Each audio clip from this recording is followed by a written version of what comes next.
نے نہ خاندان دیکھا، نہ دولت دیکھی، نہ حسن دیکھا، بلکہ لڑکی کے اندر خوف خدا دیکھا۔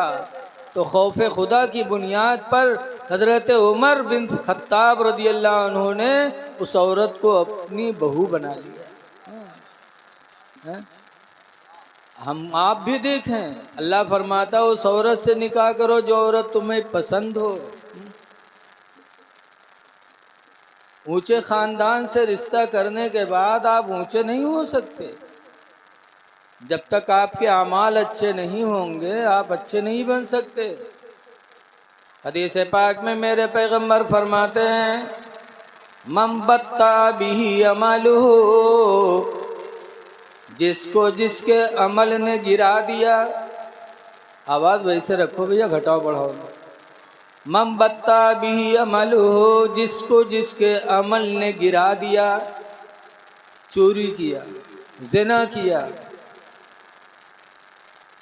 قتل کیا، لوگوں میں اس کا ویلو ختم، لوگوں میں اس کی عزت ختم ہو گئی، تو سرکار فرماتے من بطأ بہ عملہ، جس کو عمل نے گرا دیا، لم یسرع نسبہ، تو اس کا نسب، اس کا خاندان اس کو اوپر نہیں کر سکتا۔ خاندان کی بنیاد پر کوئی مرتبہ نہیں پا سکتا۔ اگر مرتبہ ملنا ہے تو اعمال کی بنیاد پہ ملنا ہے۔ اس لیے ہم شادی کے وقت یہ دیکھیں، لڑکیاں جب گھر میں آئیں گی جن کے دلوں میں خوف خدا ہوگا تو اسلامی معاشرہ گھر میں بیدار ہوگا۔ آج ہمارے آپ کے گھروں کا ماحول کتنا بگڑا ہوا ہے۔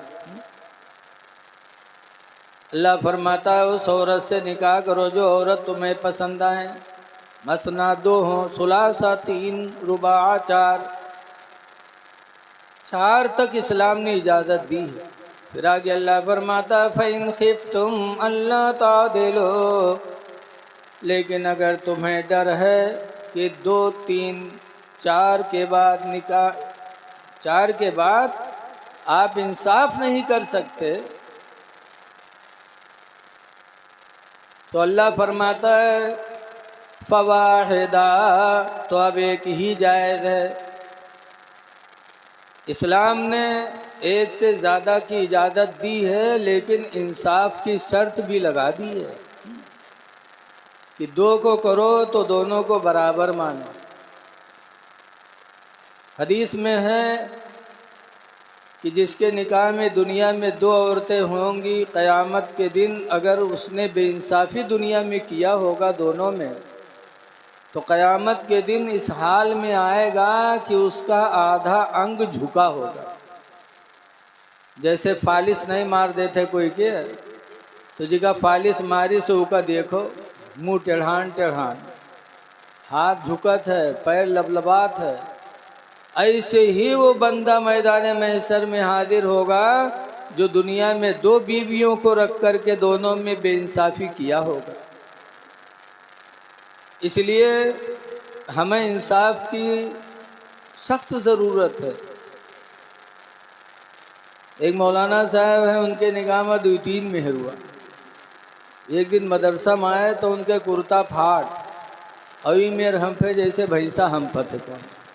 ہم لوگ پوچھیں کہا ہو حضرت، کہیں رے نہ پوچھو پرن کی اپنا لنگ کھینچے نہیں کہ اپنی طرف کھینچے وہم کرتا پھاٹ گیا۔ انصاف ضروری ہے۔ رسول اللہ صلی اللہ علیہ وسلم کے نکاح میں 11 بیویاں تھیں، لیکن سرکار نے سب کے حجرے الگ الگ کھجور کے پتوں کے بنائے تھے، اور سرکار سب کے ساتھ اتنا اچھا سلوک کرتے کہ حضور کی ایک بیوی ہے جن کا نام ہے حضرت سودا، بیویوں میں سب سے بوڑھی تھی سودا۔ ایک دن حضرت سودا کے مکان پہ جا کے کسی نے کہہ دیا کہ سودا تم کو رسول اللہ صلی اللہ علیہ وسلم نے طلاق دے دیا ہے۔ جیسے سودا نے سنا رو پڑی، اب ایسا روئی کہ اتنے میں اللہ کے رسول تشریف لے آئے۔ دیکھا تو فرمایا سودا رو رہی ہو؟ اٹھک بیٹھک نہ لگا بھیا یہ ابے جائیو موبائل دیکھیو 2-3 گھنٹہ یار.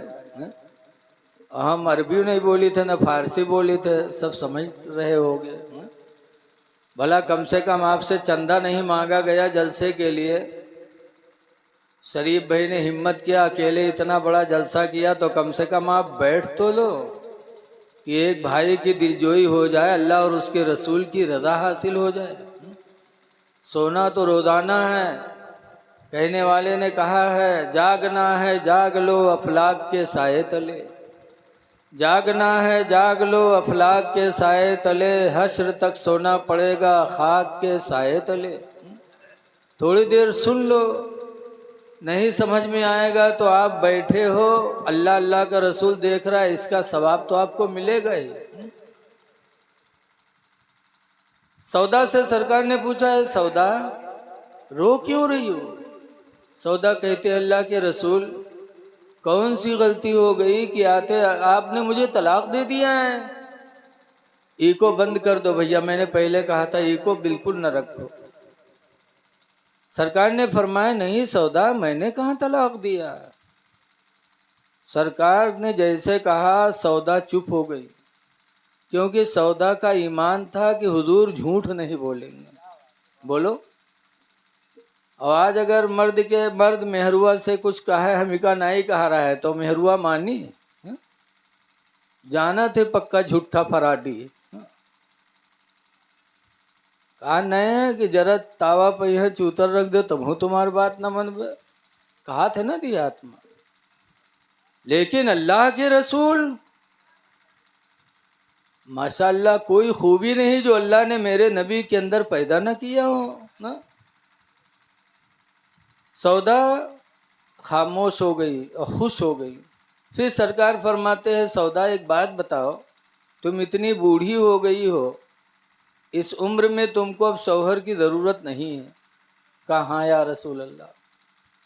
کہا جب ضرورت نہیں ہے، میں نے طلاق تو نہیں دیا، لیکن اگر دے دوں تو تمہیں اتنی پریشانی کیوں ہو رہی ہے؟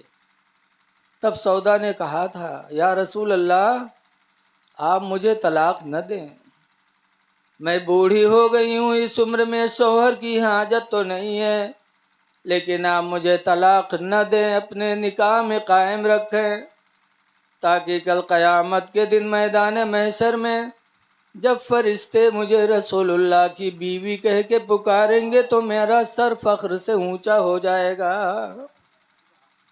یہ میرے نبی کا اخلاق ہے کہ بڑھاپے میں بھی نبی کی جدائی برداشت نہیں، کیونکہ میرے نبی نے اخلاق پیش کیا، ایسا اخلاق پیش کیا کہ مرتے مرتے کسی بیوی نے نبی سے جدائی برداشت نہیں کیا. تو سرکار نے گیرا سے نکاح کیا تو گیروں میں انصاف کیا. انصاف ضروری ہے، اور خوش نصیب ہیں عورتیں جو نبی کے نکاح میں پہنچ گئیں. جن عورتوں کا نکاح نبی کریم سے ہو گیا ان عورتوں کے درجے اتنے بلند ہو گئے کہ اللہ نے قرآن کریم میں فرمایا یا نساء النبی، اے نبی کی بیویوں، لستن کاحد من النساء، دنیا کی کوئی عورت تمہاری طرح نہیں ہو سکتی. اے نبی کی بیویوں، تمہاری طرح دنیا کی کوئی عورت نہیں ہو سکتی. نبی کے نکاح میں آ گئی تو پوری دنیا پہ ان کا درجہ بلند ہو گیا. تو جب نبی کی عورتوں کی طرح دنیا کی کوئی عورت نہیں ہو سکتی تو نبی کی طرح کوئی ہو سکتا ہے؟ بولو، بالکل نہیں ہو سکتا. اسی لیے اعلیٰ حضرت امام اہل سنت رضی اللہ تعالیٰ عنہ فرماتے ہیں کہ عرش کے عقل دنگ ہے، چرخ میں آسمان ہے.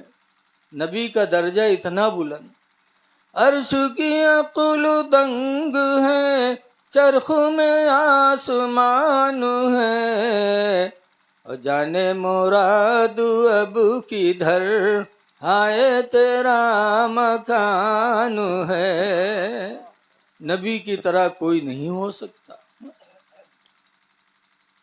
نبی کریم صلی اللہ علیہ وسلم نے نکاح فرمایا۔ ایک حضور کی بیوی ہیں جن کا نام ام حبیبہ ہے، حضرت ابو سفیان کی بیٹی ہیں، حضرت امیر معاویہ کی بہن ہیں رضی اللہ عنہ۔ ان کا نکاح حبشہ کے بادشاہ نجاشی نے حضور سے کیا، اور مہر میں ام حبیبہ کو حبشہ کے بادشاہ نے 4000 درہم عطا فرمایا۔ 4000 درہم اس زمانے میں کئی لاکھ روپیہ ہو جائے گا۔ سرکار کے نکاح میں نجاشی کے بادشاہ نے مہر دیا تھا۔ اس سے پتہ چلا کہ آدمی مہر حسب حیثیت بندھائے، اللہ نے جیسی حیثیت دی ہو ویسے مہر ہونا چاہیے۔ کم سے کم کی مقدار تو اللہ نے 10 درہم بتا دیا، جس کی قیمت اس زمانے میں تقریباً 8 یا 9 ہزار روپیہ بنے گی، لیکن حیثیت کے مطابق مہر ہونا چاہیے، جیسے کہ رسول اللہ کا مہر حبشہ کے بادشاہ نجاشی نے دیا ہے۔ حضرت ام حبیبہ سرکار کی بیوی ہیں، اس لیے ان کے بھائی امیر معاویہ حضور کے سالے ہو گئے، اور سالے سے انسان کو محبت ہوتی ہے، ہوتی کہ نہیں ہوتی بولو بھائی؟ آج آدمی اپنے بھائی سے اتنی محبت نہیں کرتا جتنی محبت سالے سے کرتا ہے۔ بیوی کے بہن بھائی سے زیادہ محبت، اپنے بھائی سے کم محبت، یہ ہمارا آپ کا نظریہ ہے، لیکن ایسا نہیں۔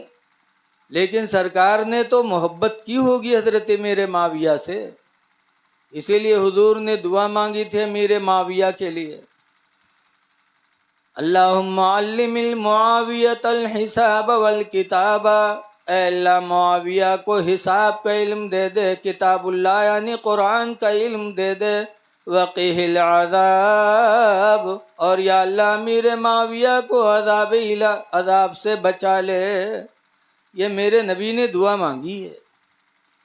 بہرحال میں کہنا چاہتا ہوں کہ نکاح میرے نبی کی سنت ہے، اب ایسی پسندیدہ سنت کہ حضور خود فرماتے ہیں من تزوجا، جس نے شادی کر لیا، نکاح کر لیا، فقد استکمل نصف الدین، تو اس نے آدھا دین مکمل کر لیا۔ جس نے نکاح کیا اس نے آدھا دین حاصل کر دیا۔